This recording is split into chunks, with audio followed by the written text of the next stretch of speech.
Hi guys, Sethurama Iyer CBI എന്ന സിനിമയിലൂടെ മലയാളികൾക്ക് വളരെ പരിചിതമായ ഒരു പോസ്റ്റാണ് CBI അല്ലേ. CBI ഡിപ്പാർട്ട്മെൻറ്റ് എന്നുള്ളത് നമ്മൾ സാധാ മലയാളികൾ കൂടുതലായും കേട്ടു തുടങ്ങിയത് സേതുരാമ അയ്യർ CBI എന്ന സിനിമയുടെ പല പാട്ടുകളിലൂടെയാണ്. എന്നാൽ ഇന്നിതാ നമുക്ക് വരാന്ത റേസിൽ നമ്മളോടൊപ്പം ഈ ഇൻസ്റ്റിറ്റ്യൂട്ടിൽ നിന്നും പഠിച്ച് കേരളത്തിൽ 4ാം റാങ്ക് നേടി CBIയിൽ ഒരു ഉദ്യോഗം കരസ്ഥമാക്കിയ ഒരു കൂട്ടുകാരനെ പരിചയപ്പെടാം. അപ്പം നമ്മൾ ഇന്ന് അങ്ങോട്ടാണ് പോകുന്നത്. നേരത്തെ പറഞ്ഞ ആ കൂട്ടുകാരൻ്റെ വീട്ടിൽ നമ്മൾ എത്തിയിട്ടുണ്ട്. ആരാണെന്നും ആളുടെ പേരും വീട്ടിലെ വിവരങ്ങളും മറ്റു വിശേഷങ്ങളും എല്ലാം നമുക്ക് വിശദമായിട്ട് അറിയാം. അപ്പം നമുക്ക് വീട്ടിലേക്ക് പോകാം.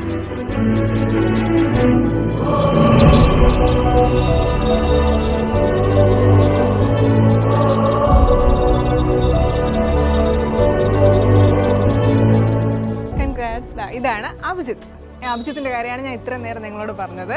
CBIയിൽ കേരളത്തിൽ 4ാമത്തെ റാങ്കോട് കൂടി ഒരു അടിപൊളി ജോലി സ്വന്തമാക്കിയിട്ടിരിക്കുകയാണ് അഭിജിത്ത്. അപ്പോൾ അഭിജിത്തിൻ്റെ ബാക്കി കാര്യങ്ങളും ഈ ഒരു ജേണിയും എല്ലാ കാര്യങ്ങളും അഭിജിത്ത് നിങ്ങളോട് പറയും. അഭിജിത്ത് മാത്രമല്ല, അഭിജിത്തിൻ്റെ വീട്ടിലുള്ള എല്ലാവരും നമ്മളോടൊപ്പം ഇന്ന് ചേരുന്നതാണ്. അപ്പോൾ നമുക്ക് കൂടുതൽ വിശേഷങ്ങൾക്ക് പോകാം.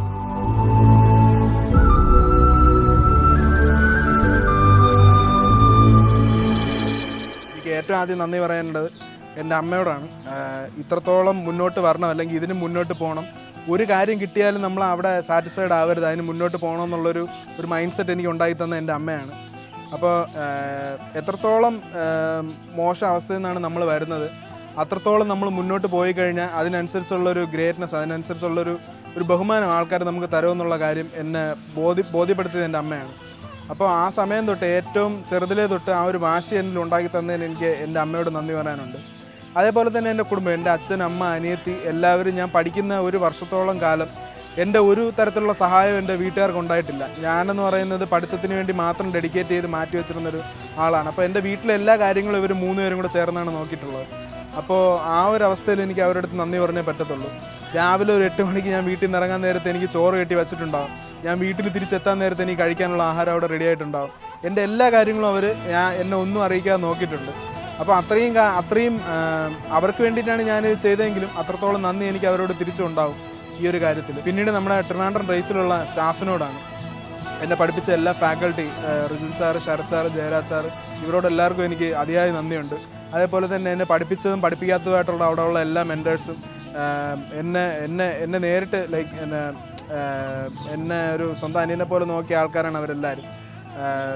Devika miss, Archana miss, Gokul sir, Sulfiya miss, പിന്നെ അവിടെ ഉണ്ടായിരുന്ന സമയത്ത് തന്നെ 1 or 2 ക്ലാസ്സെങ്കിലും എടുത്തിട്ടുള്ള പല ആൾക്കാരുണ്ട്. Anasya miss, Karthik sir, Reshma miss, ഇവരോടെല്ലാവരോടും എനിക്ക് നന്ദിയുണ്ട്. പിന്നീട് ഇത് ഒരിക്കലും എനിക്ക് പറയാതിരിക്കാൻ പറ്റത്തില്ല. റേസിലെ ഇൻഫ്രാസ്ട്രക്ചർ മുഴുവനായിട്ട് ഉപയോഗിച്ചിട്ടുള്ള ഒരാളുണ്ടോ എന്ന് ചോദിച്ചു കഴിഞ്ഞാൽ അത് ഞാനാണ്. കാരണം അവിടെയുള്ള 24 മണിക്കൂറും റേസ് തുറക്കുന്ന തൊട്ട് അടയ്ക്കുന്നവരെ പഠിക്കുന്ന കാലത്ത് മുഴുവനായിട്ട് ഞാൻ അവിടെ തന്നെ ഉണ്ടായിരുന്നു. അപ്പോൾ അവിടെയുള്ള എല്ലാ മോഹങ്ങളും എനിക്ക് പരിചിതമായിരുന്നു. ഞാൻ TL ആയിട്ട് ജോയിൻ ചെയ്യാൻ പോയ സമയത്ത് എന്നെ അറിയാത്ത ആരും തന്നെ അവിടെ ഉണ്ടായിരുന്നില്ല. ഏറ്റവും അധികം ഞാൻ ഉപയോഗിച്ചിട്ടുള്ള ഫെസിലിറ്റി എന്ന് പറയുന്നത് നമ്മുടെ റേസിലെ ലാബാണ്. ലാബ് ഫെസിലിറ്റി എന്ന് പറയുമ്പോൾ ഒരു മുഴുവൻ സമയവും അവിടെ തന്നെ ഇരുന്ന് പഠിച്ച്, ആർക്കും കൊടുക്കാതെ ആ സിസ്റ്റം നമ്മൾ ബ്ലോക്ക് ചെയ്ത് വെച്ച് അങ്ങനെ തന്നെ മുഴുവൻ സമയം അവിടെ ഇരുന്ന് പഠിച്ചിട്ട്, അപ്പോൾ ആ ഒരു എന്താ പറയുക, ഒരു എൻവയോൺമെൻറ്റ് ഇല്ലായിരുന്നെങ്കിൽ എനിക്ക് ഇത്രത്തോളം മോക്കിൽ സ്കോറൊന്നും ഉണ്ടാകത്തില്ലായിരുന്നു. ഞാൻ പല സ്ഥലത്തും ഇരുന്ന് ട്രൈ ചെയ്ത് നോക്കിയിട്ടുണ്ട്. അതൊന്നും ഏക്കാതെ വന്ന സമയത്താണ് ഞാൻ ഈ നമ്മുടെ ഇൻസ്റ്റിറ്റ്യൂട്ടിലെ ലാബ് തന്നെ ഉപയോഗിക്കുക എന്നുള്ള കാര്യത്തിൽ തീരുമാനത്തിലെത്തി. പിന്നെ മുഴുവൻ സമയവും ഞാൻ അവിടെ തന്നെയായിരുന്നു ചിലവഴിച്ചുകൊണ്ടിരുന്നത്.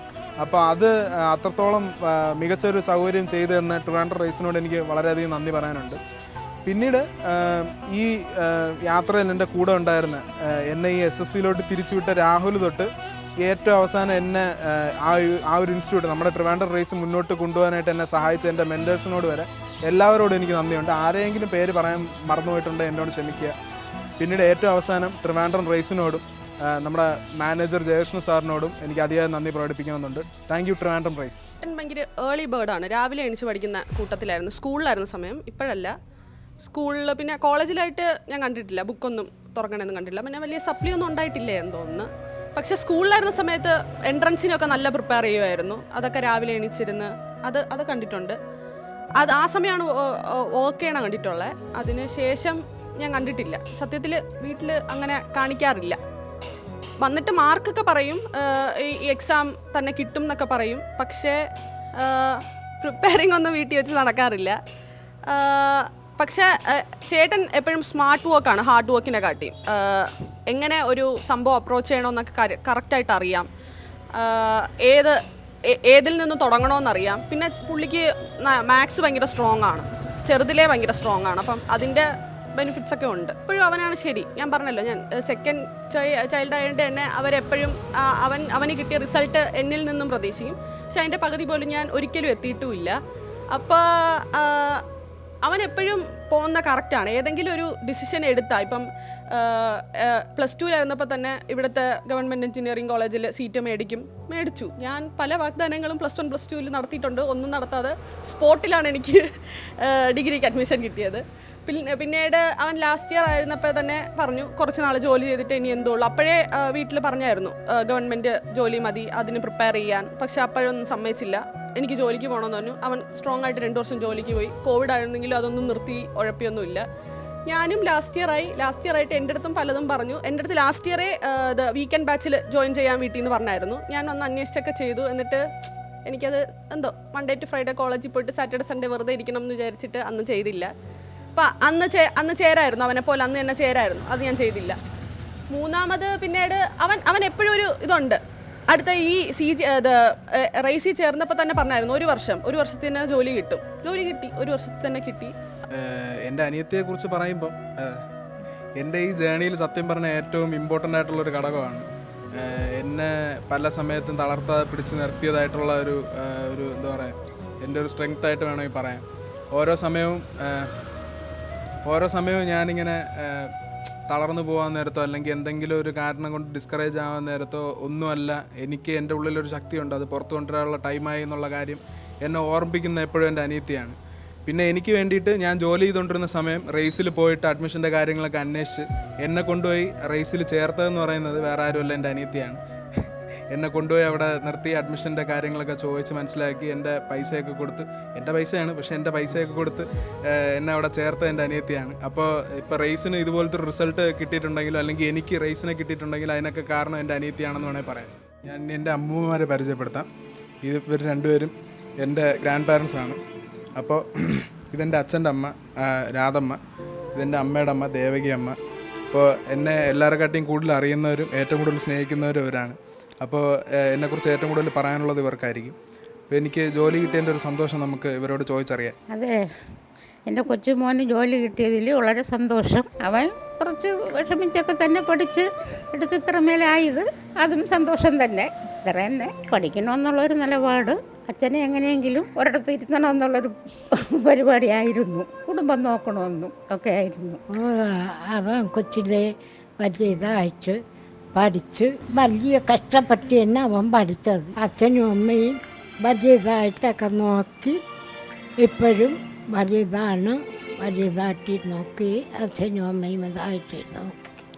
പ്രതീക്ഷയോടെയാണ് കാര്യങ്ങൾ നീക്കിയത്. പഠന കാര്യങ്ങൾക്കെല്ലാം അമ്മയുടെ സഹായം പൂർണ്ണമായിട്ടുണ്ടായിരുന്നു. ഞാൻ അത്രത്തോളം നോക്കിയിട്ടില്ല.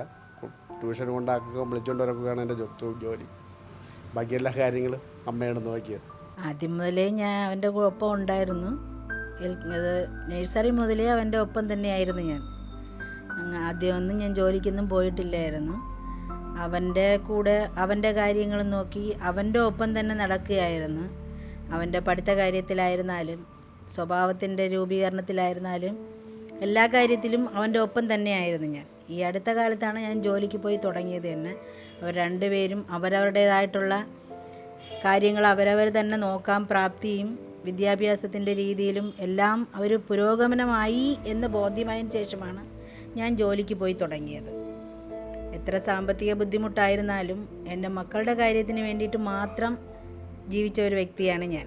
അപ്പം അവരുടെ പഠനത്തിന് വേണ്ടിയിട്ട് സ്കൂളിൽ പോകുന്നതായിരുന്നാലും ട്യൂഷൻ സെൻറ്ററിൽ പോകുന്നതായിരുന്നാലും ആരെന്താവശ്യത്തിന് വിളിച്ചാലും അച്ഛനായിരിക്കില്ല, മുഴുവൻ സമയവും ഞാനായിരിക്കും പോകുന്നത്. അപ്പം അവരുടെ എല്ലാ പഠന കാര്യങ്ങളിലും ഓരോ നിലയിൽ വന്നിട്ടും ഓരോ കാര്യങ്ങൾ ഞാൻ പല സ്ഥലങ്ങളിലും അന്വേഷിച്ചറിഞ്ഞ് അതിന് വേണ്ടിയിട്ട് അവരെ പ്രാപ്തരാക്കി എടുക്കുകയായിരുന്നു. അത് അവർക്ക് ഇപ്പോഴും ബോധ്യമായി. അപ്പോഴേ കുറച്ചൊക്കെ വാശി പിടിച്ചിട്ടുണ്ടെങ്കിലും ഇപ്പോൾ അവർക്കത് ബോധ്യമായി ഞാൻ ആ ചെയ്തത് എന്തിനു വേണ്ടിയിട്ടായിരുന്നു എന്ന്. അതുകൊണ്ട് എനിക്കിപ്പം ഭയങ്കര സന്തോഷമാണ്. കാരണം ഞാൻ അത്രയും കഷ്ടപ്പെട്ടിട്ടുണ്ടെങ്കിൽ അതിൻ്റെ ഫലം എനിക്ക് കിട്ടി എന്ന് തന്നെ പറയാം. ഭയങ്കര സന്തോഷമാണ് എനിക്ക്. എല്ലാവരുടെയും പറയുമ്പോൾ എനിക്ക് അഭിമാനമാണ്. എൻ്റെ കുട്ടി നേടിയത് ചെറിയൊരു വിജയമല്ല, അവൻ നേടിയതൊരു വലിയ വിജയം തന്നെയാണ്. ഇന്ന് അതിനെക്കുറിച്ച് എനിക്ക് മറ്റുള്ളവരോട് പറയുമ്പോൾ എനിക്ക് അഭിമാനമാണ്. എൻ്റെ കുട്ടി നേടിയ ആ ഒരു നേട്ടത്തിനെക്കുറിച്ച് എനിക്ക് മറ്റുള്ളവരോട് പറയാൻ ഒരു സന്തോഷവും അഭിമാനവും എന്താണെന്ന് എനിക്ക് പറയാൻ അറിഞ്ഞുകൂടാ. അങ്ങനത്തെ ഒരു സന്തോഷമാണ് എനിക്കിപ്പം. ഇപ്പം തന്നെ ഇന്നലെ തന്നെ ഞങ്ങളുടെ ബന്ധുക്കളുടെ വീടുകളിലൊക്കെ ചെന്ന് പറഞ്ഞപ്പോഴും എല്ലാവർക്കും ആദ്യം വിശ്വസിക്കാൻ പറ്റുന്നില്ല. എങ്കിൽ എനിക്കത് കണ്ടപ്പോൾ എനിക്ക് സന്തോഷം. കാരണം എന്ന് വെച്ചാൽ അവർ വിശ്വസിക്കാൻ പറ്റാത്ത രീതിയിലൊരു നേട്ടമല്ലേ എൻ്റെ മോൻ എനിക്ക് നേടിത്തന്നത്. അവൻ്റെ നേട്ടം എന്ന് പറഞ്ഞാൽ അത് എൻ്റെ നേട്ടമാണ്, ഞങ്ങളുടെ കുടുംബത്തിൻ്റെ നേട്ടമാണ്. അതിലെനിക്ക് ഭയങ്കര സന്തോഷം തന്നെ.